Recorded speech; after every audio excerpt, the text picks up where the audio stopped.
పొద్దునే మా బండ్లు అయితే పెట్రోల్ అయితే అయిపోయింది. ఇంకా చేసేదేం లేక ఒక 1/2 కిలోమీటర్ అయితే నడిచైతే వచ్చాము.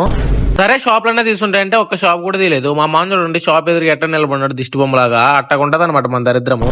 హలో గైస్, ఇవాళ మ్యాటర్ ఏంటంటే నానైతే నైట్ కాల్ చేసి మార్నింగ్ అయితే ఊరికైతే రండ్రా అన్నాడు. లేట్ అయితే ఎండ వస్తుందని చెప్పి పొద్దున్నైతే వాళ్ళనైతే తీసుకెళ్తా ఉంటే మా మామ బండిలో పెట్రోల్ అయితే అయిపోయింది. పొద్దున్నే మా సైడ్ అయితే చిల్లర కొట్లు ఎవరు తీరు, ఎలాగో మా టైం బాగుంది, ఒక్క షాప్ అయితే తీసుకున్నారు. ఇంకా అక్కడైతే 1/2 లీటర్ పెట్రోల్ తీసుకుని అక్కడ నుంచి సీదా పెట్రోల్ బంకెళ్ళి 200 పెట్రోల్ అయితే పెట్టించుకున్నాము. మేమైతే ఇంకా నాన్న దగ్గరికి అయితే స్టార్ట్ అయిపోయాము. ఇంకా నాన్న దగ్గరికి వెళ్ళలేక 7 అయితే అయిపోయింది టైము. ఇగోండి ఇదే మనం చేసే పొలము. ఇంకా మేమైతే అక్కడికైతే వెళ్ళిపోయి మా ఫామ్ హౌస్ లో బట్టలు అయితే చేంజ్ చేసుకున్నాము. ఇవాళ మా పొలంలో ఏం పని చేస్తున్నాం అంటే పొలానికి అయితే మందు అయితే స్ప్రే చేయాలి.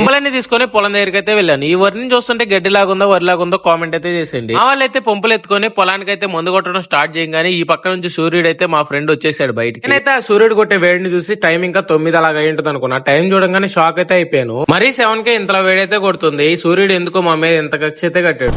మన పొలం పక్కనే చేపల గుంటలు అయితే ఉన్నాయి. అక్కడ చూసారు ఒక చేప ఎట్లా తిరుగుతా ఉందో. ఇంకా నాన్నైతే కాల్ చేసి టిఫిన్ అయితే తెచ్చున్నాను, తినేసి వెళ్తుర్రారా, ఇప్పటికే టైం అయితే లేట్ అయిపోయింది అన్నాడు. నాన్న టిఫిన్ అంటే ఆలస్యం అన్ని అయితే పనులు ఆపేసుకొని ఇంకా డైరెక్ట్ వెళ్ళి టిఫిన్ అయితే ప్లేట్లు అయితే పెట్టేసుకున్నాను. నాన్నైతే నా మీద ప్రేమతో చూసారా ఎగ్ దోశ అయితే తీసుకొచ్చాడు. ఇంకా ఆ ఎగ్ దోశని అయితే ఫుల్ గా అయితే తినేసి కాసేపు అయితే రెస్ట్ తీసుకొని మళ్ళీ అయితే వెళ్ళిపోయాము. పొలం మొత్తానికి మందంతా స్ప్రే చేసేలేకే టైం అయితే 12:30 అయితే అయింది. ఇంకా మా వాళ్ళు అయితే మోటార్ కింద మునిగేశారు. వీడియో నచ్చితే ఫాలో చేసుకోండి. నెక్స్ట్ వీడియోకి కలుద్దాం. బాయ్.